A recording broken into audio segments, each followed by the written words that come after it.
नमस्कार, आवाज समाचार में आपका स्वागत है। आपके साथ मैं हूं विपिन भट्ट। तो मार्केट और कमोडिटी खबरों के बाद अब वक्त है देश और दुनिया की अन्य खबरों पर ध्यान देने का, देखने का कि पूरी दुनिया में इस दौरान क्या घटा, क्या कुछ अपडेट हुआ। ताजा समाचार आपके लिए हाजिर है। सबसे पहले बताएंगे आपको इस वक्त की हेडलाइंस। फरवरी एक्सपायरी से पहले बाजार में बिकवाली निफ्टी सेंसेक्स 1% से ज्यादा फिसले तो मिड और स्मॉल कैप 2% तक गिरे। एनर्जी, रियल्टी, मेटल की सबसे ज्यादा पिटाई। राज्यसभा चुनाव में कांग्रेस के 6 विधायकों की क्रॉस वोटिंग से हिमाचल सरकार पर गहराया संकट। बीजेपी के 15 विधायक विधानसभा से निष्कासित। सुक्खू ने पास कराया बजट, बोले 5 साल चलेगी कांग्रेस सरकार। किसानों और मछुआरों के हितों के साथ कोई समझौता नहीं करेगा भारत। अबुधाबी WTO बैठक में भारत ने उठाई आवाज। कॉन्फ्रेंस से CNBC आवाज की स्पेशल रिपोर्ट।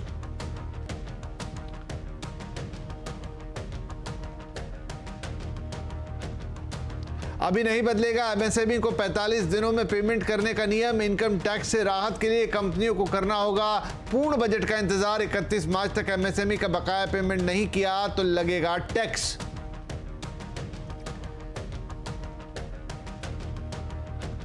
टाटा ने खोजा कैंसर का सस्ता इलाज। कैंसर के रिकरेंस को रोकने के लिए बनाई दवा। चूहों पर ट्रायल सफल।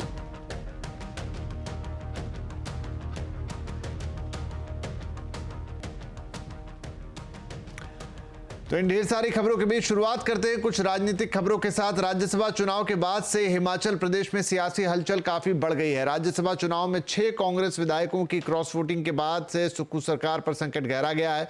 कांग्रेस के 6 और 3 निर्दलीय विधायकों ने बीजेपी उम्मीदवार के पक्ष में क्रॉस वोटिंग की थी। इसे लेकर नेता प्रतिपक्ष जयराम ठाकुर के नेतृत्व में बीजेपी विधायक आज सुबह गवर्नर शिव प्रताप शुक्ला से मिले। इसके बाद विधानसभा में स्पीकर ने जयराम ठाकुर समेत बीजेपी की 15 विधायकों को विधानसभा से निष्कासन की कार्रवाई को शुरू कर दिया। सीएम सुक्खू ने विधानसभा में बजट पास करवा लिया है। साथ ही दावा किया कि कांग्रेस की सरकार पूरे 5 साल चलेगी।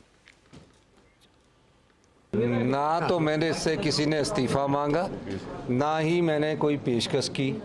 हम अपना बहुमत भी साबित करेंगे और निश्चित तौर पर कह सकता हूं, मैं संघर्ष की राजनीति से निकला हूं और आम परिवार से उठकर हमने राजनीति की है। ये जीत हमारी होगी और जो राजनीतिक दबाव लोग बनाते हैं उन षड्यंत्रों का भी हम आने वाले समय में पर्दाफाश करेंगे।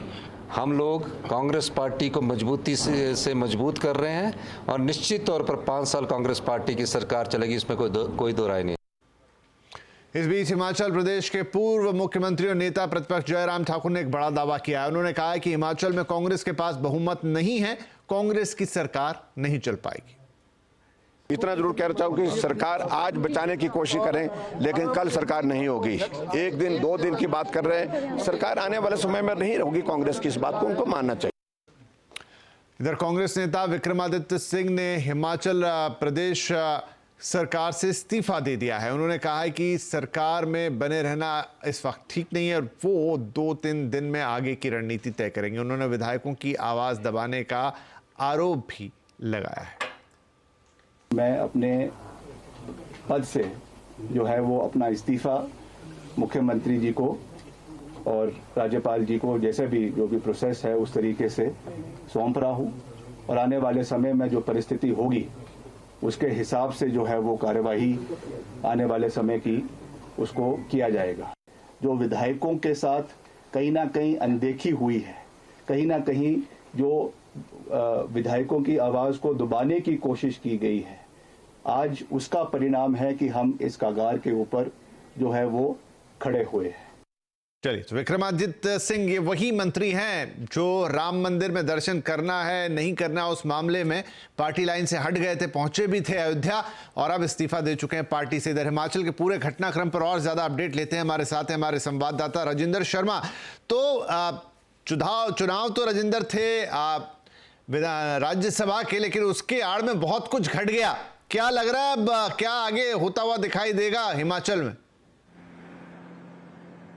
बिल्कुल विपक्ष के वॉकआउट और निष्कासन के बीच में बजट जरूर पास हो गया है, लेकिन हिमाचल प्रदेश में राजनीतिक हलचल, राजनीतिक माहौल बहुत तेज हो गया है। लगातार नई खबरें निकल कर आ रही हैं और जिस तरह से 6 कांग्रेस के विधायक बागी हो गए हैं, इसके अलावा 3 निर्दलीय विधायक जिनका पहले कांग्रेस को समर्थन था, अब वो भाजपा के साथ चले गए हैं राज्यसभा चुनावों में भी और उसके बाद सदन के अंदर भी। तो ये 9 विधायकों की बगावत के बाद अब कांग्रेस सरकार के ऊपर खतरे के बादल मंडराना शुरू हो गए हैं और आज सुबह ही विधायक विक्रमादित्य सिंह का इस्तीफा हुआ और इसके बाद अब दावा नेता प्रतिपक्ष की तरफ से किया जा रहा है कि और विधायक भी हैं जो उनके संपर्क में हैं और इसीलिए डिवीजन की मांग सभी फाइनेंशियल विल के ऊपर, विधेयकों के ऊपर सदन के अंदर मांगी गई थी विपक्ष की तरफ से, जिसको विधानसभा अध्यक्ष की तरफ से नकार दिया गया था। लेकिन अब देखना होगा क्योंकि विधानसभा की कार्रवाई अनिश्चित काल के लिए स्थगित कर दी गई है। अब भाजपा के पाले में गेंद है। भाजपा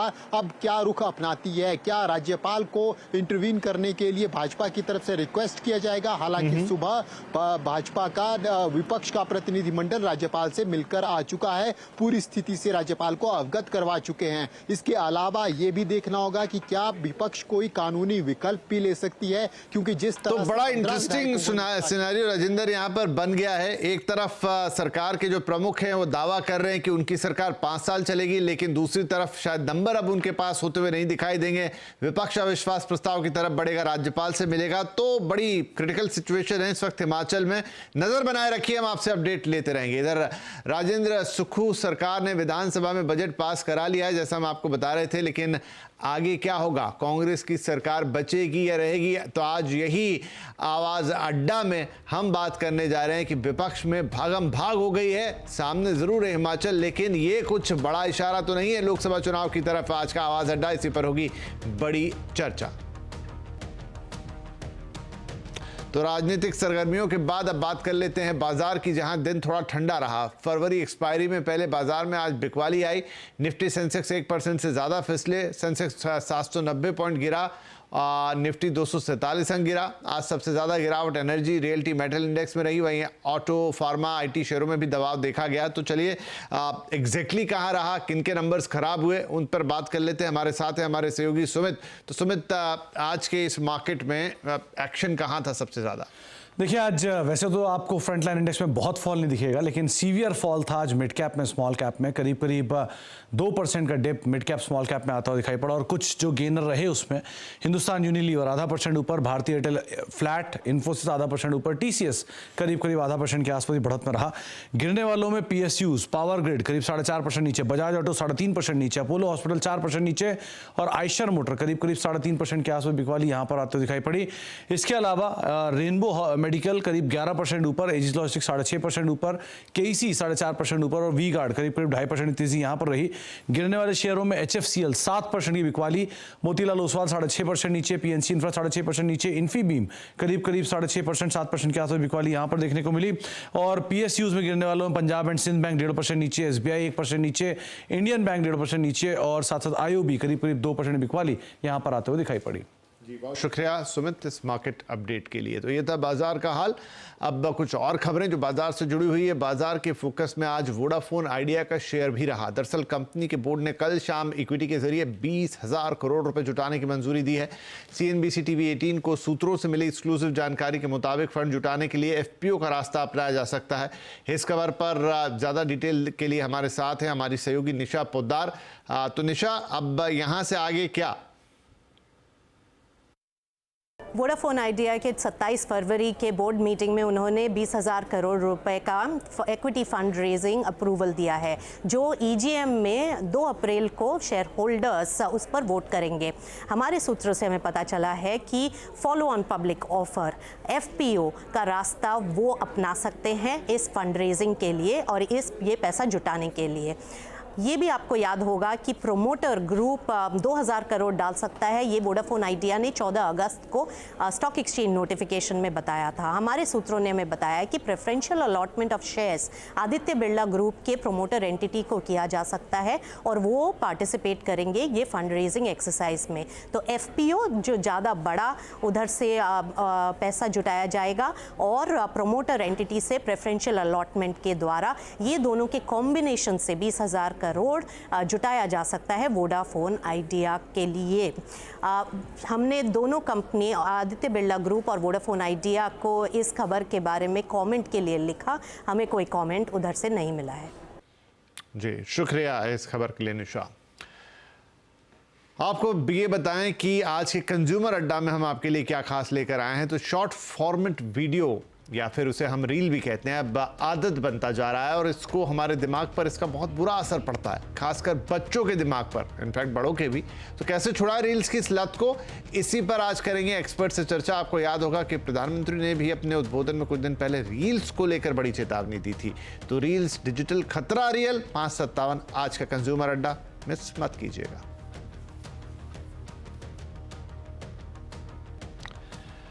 चलिए एक बार फिर बाजार की तरफ लौटेंगे। पिछले एक साल से बाजार में फेवरेट रहे पीएसयूज धीरे धीरे काफी फिसल चुके हैं। हर सेक्टर की सरकारी कंपनियों में गिरावट आई है। सरकारी कंपनियों में आखिरकार चल क्या रहा है, ये बताने के लिए हमारे साथ एक बार फिर आ गए हमारे सहयोगी सुमित मल्होत्रा।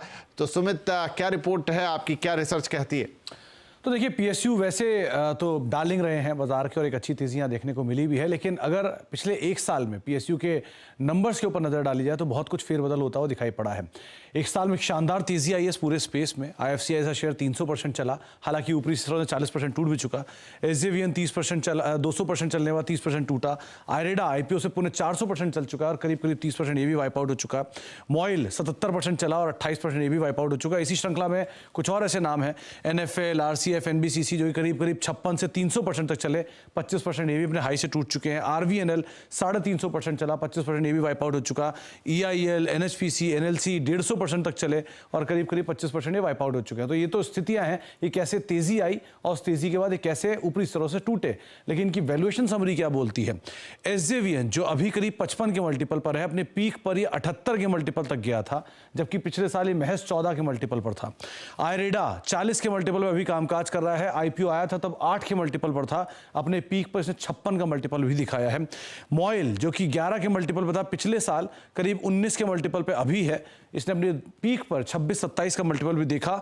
RCF जो कि 19 के मल्टीपल पर था, 27 के मल्टीपल पर भी कामकाज कर रहा है, इसने अपने पीक पर 36 का मल्टीपल भी देखा है। इसके अलावा कुछ और नामों में NBCC 17 के मल्टीपल पर था एक साल पहले, जो अभी ऊपरी स्तरों से 30% साफ होने के बाद भी 70 के मल्टीपल पर है। RVNL 8 के मल्टीपल से सीधे 37 पे पहुंच गया, करीब करीब आप इसको मानेंगे तो 4 गुना अभी भी ऊपर है और 50 का मल्टीपल भी एक बार दिखा चुका है। लाइकवाइज EIL और NHPC जो हैं तो अभी भी 24 और 22 के मल्टीपल पर, लेकिन एक साल पहले ये करीब 7 से 10 के मल्टीपल पर कामकाज करते हुए दिखाई पड़ रहे थे। कुछ और नामों में NLC, इरकॉन जैसे नाम, जहां पर शानदार तेजी थी। सिंगल डिजिट पर कामकाज करने वाले स्टॉक जिनमें डबल डिजिट या ट्रिपल डिजिट पे ऑलरेडी एक अच्छे अपमूव आते हुए 3 गुना होते हुए दिखाई पड़े, लेकिन फिर भी लोअर लेवल से काफी चल भी चुके हैं। REC PFC हालांकि चलने के बावजूद अभी भी सस्ती कैटेगरी में आती है, लेकिन ऐसे कई सारे PSU हैं जो इतनी गिरावट ऊपरी स्तरों से देखने के बावजूद भी अभी थोड़े महंगे साइड पर हमको दिखाई पड़ रहे हैं। तो बहुत ही शानदार एनालिसिस ये PSU कंपनीज का। सुमित, बहुत शुक्रिया इस एनालिसिस के लिए। तो पूरी बाराखड़ी समझा दी सुमित ने आपको कि क्या रहा पिछले एक साल में PSUs का हाल, कहां पहुंचे और अब कहां पर खड़े हैं। चलिए यहां पर लेंगे एक छोटा सा ब्रेक, लेकिन ब्रेक के बाद कुछ और अहम खबरें और अब कुछ और खबरें। और सबसे पहले आपको बताते हैं अबू धाबी से आवाज की स्पेशल रिपोर्ट। तो किसानों और मछुआरों के हितों के साथ भारत कोई समझौता नहीं करने वाला है। अबू धाबी में चल रहे WTO के 13वें मिनिस्ट्रियल कॉन्फ्रेंस में क्या चल रहा है, ये जानने के लिए चलते हैं सीधे अबू धाबी, जहां पर CNBC आवाज की टीम पहुंची है। हमारे सहयोगी और चैनल के economic policy editor Lakshman Roy Abu Dhabi में मौजूद है। तो लक्ष्मण, अबू धाबी में WTO की बैठक में अब तक क्या रहा है और अगले 2 दिनों में क्या कुछ है एजेंडे पर? जी हाँ, विश्व व्यापार संगठन के सदस्य देशों के मंत्रियों की बैठक इस बार काफी महत्वपूर्ण है। एक तरफ दिल्ली में किसानों का आंदोलन चल रहा है, तो दूसरी तरफ इस बैठक में चर्चा इस बात पर हो रही है कि क्या किसानों को सरकार की तरफ से आर्थिक मदद दी जाए या ना दी जाए, MSP का सपोर्ट दिया जाए ना दिया जाए। लेकिन भारत ने 2 टूक शब्दों में साफ कर दिया है कि किसानों को आर्थिक मदद देना हम जारी रखेंगे, किसानों के हित के साथ कोई समझौता नहीं किया जाएगा। एक और महत्वपूर्ण मुद्दा है, वो है फिशरी सेक्टर के लिए, जिसको प्रधानमंत्री मोदी बार बार बढ़ावा देना चाहते हैं। फिशरी सेक्टर को आर्थिक मदद देने पर एक तरह से अंकुश लगाने के पक्ष में विकसित देश, लेकिन भारत ने यहां भी 2 टूक शब्दों में कह दिया है कि मछुआरों के हितों के साथ कोई समझौता नहीं किया जाएगा। अब इस बैठक में एक और महत्वपूर्ण मुद्दा यह है कि विश्व व्यापार संगठन में कोई विवाद होता है, विवादों को निपटारे के लिए जो प्राधिकरण बना है उसको ज्यादा लोकतांत्रिक बनाया जाए, ताकि छोटे और विकासशील देशों के हितों का भी ख्याल रखा जाए, विकास के एजेंडे को कैसे आगे बढ़ाया जाए। इन सारे मुद्दों पर यहाँ बैठक चल रही है और ये बैठक कल होगी और सब कल तक चलेगी। और सबसे खास बात ये होगी ध्यान देने वाली कि बैठक के बाद जो डिक्लेरेशन आता है उनमें किन किन बातों पर सहमति हो रही है। और इस बैठक में शामिल हो रहे हैं भारत के उद्योग वाणिज्य मंत्री पीयूष गोयल, जो हमेशा से जाना जाते हैं भारत के हितों को काफी प्रमुखता से रखने के लिए। तो डिक्लेरेशन में भारत की बातों को प्रमुखता से जगह दिए जाने की संभावना यहाँ बनती जा रही है। जी लक्ष्मण, बहुत शुक्रिया। और कल क्या निकल कर आता डिक्लेरेशन में उसका भी इंतजार रहेगा। ये थे लक्ष्मण रॉय रिपोर्टिंग करते हुए WTO मिनिस्ट्रियल समिट की आबू धाबी से। और इसी के साथ वक्त हो गया है कि हम आपसे इजाज़त लें। CNBC आवाज़ पे खबरें अनवरत आपके लिए जारी हैं। आप हमारे सोशल मीडिया प्लेटफॉर्म पर भी खबरें पढ़ सकते हैं। एक